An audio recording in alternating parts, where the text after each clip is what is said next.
This is Sparta! Hey there, it's Del here again from Spartan Racing. So, welcome, and I just wanted to do a update for my force feedback settings for Project Cars 2.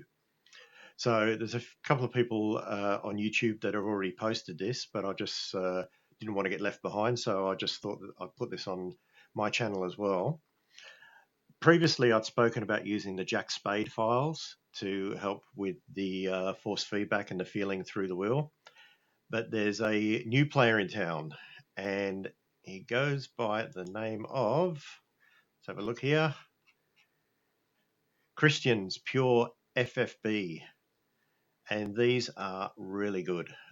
If you want to spend the time and have a good read through what he's written here on the Project Cars forums, and to get to it, you just need to go to the Project Cars forums, technical help and support, and you'll see Christiaan's Pure FFb.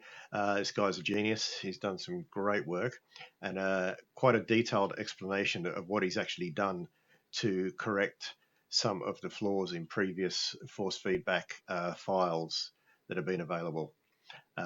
So basically, I'll take you through what I did. So if you come down to the bottom of his forum post, you'll see here that it says Christiaan Pure FFb version 1.03. He's got another one here, which is an alpha version. It says Scrubs only test. I haven't used that. I'm just sticking with the one that he has marked here as version 1.03.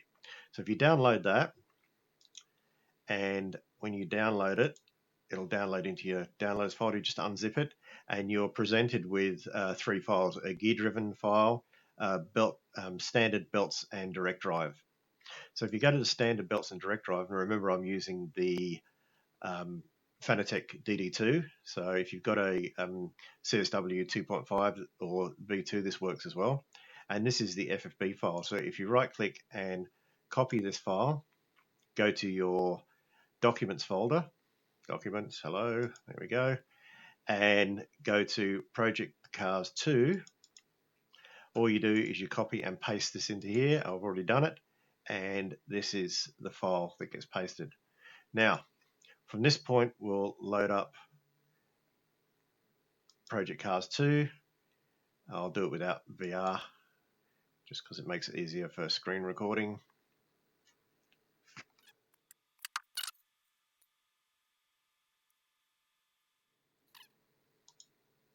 Okay, so here we are in Project Cars. Go to the Options section, Controls, and my force feedback settings. Now, you got to make sure that you have the word custom here, otherwise it doesn't pick up the custom file. One of the things I have found as well is if you have this set up with anything else and then you change it to custom, so for instance you have the word raw in here, or you have one of the other settings in here, if you change this to custom, you have to quit the game and restart the game as well for it to actually pick up the custom file. Now, as usual, I have my wheel force, the force feedback on my wheel set to 100%, so I'm using the full dynamic range, and I change the gain here to get the feeling of force feedback I want, and that way I'm not introducing any clipping. So I'm using a 70% gain here, a volume of 40, a tone of 50, and an FX of 44. You can kind of play with all these yourself just to get what works for you.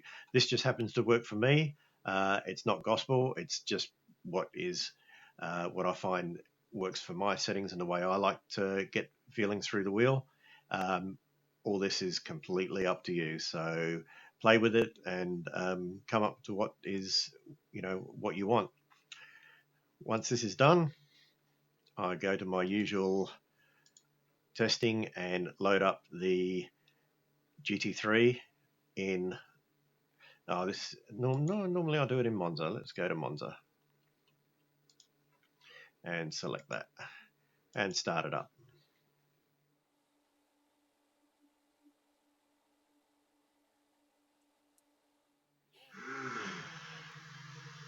Okay, now previously the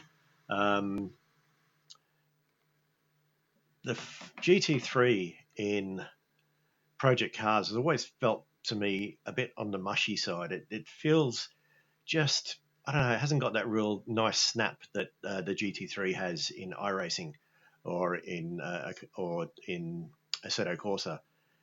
So this was a really good one just to try this setup. So basically, I just had a wee play around with it, and I found that I was starting to really get some really nice feeling through the actual base. I'm really feeling the road surface at the moment coming through the wheel, and getting some much sharper feel from the actual car than what I've ever had before.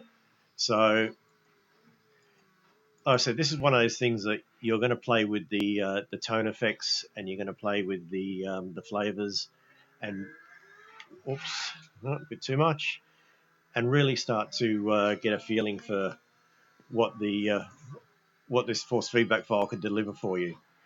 So have a good go, play around with it, download those files, and I think you'll actually be pleasantly surprised. I must admit, I was quite pleasantly surprised as what was available, and it really kind of changes Project Cars a bit. It really seems to give it a little bit of a lift and makes it a little bit more snappy, a little bit more fun.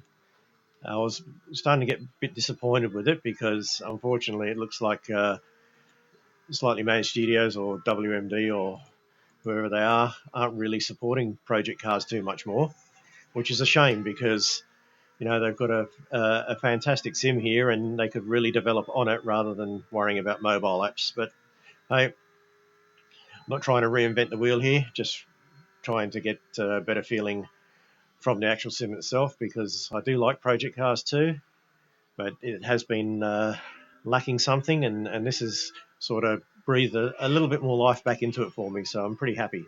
So I hope you give that a go and try it out. Leave some comments, let me know what your thoughts are, and I'll see you on the next one. And again, thank you so much for the support. Thank you, people, for subscribing. Thank you for all the great comments.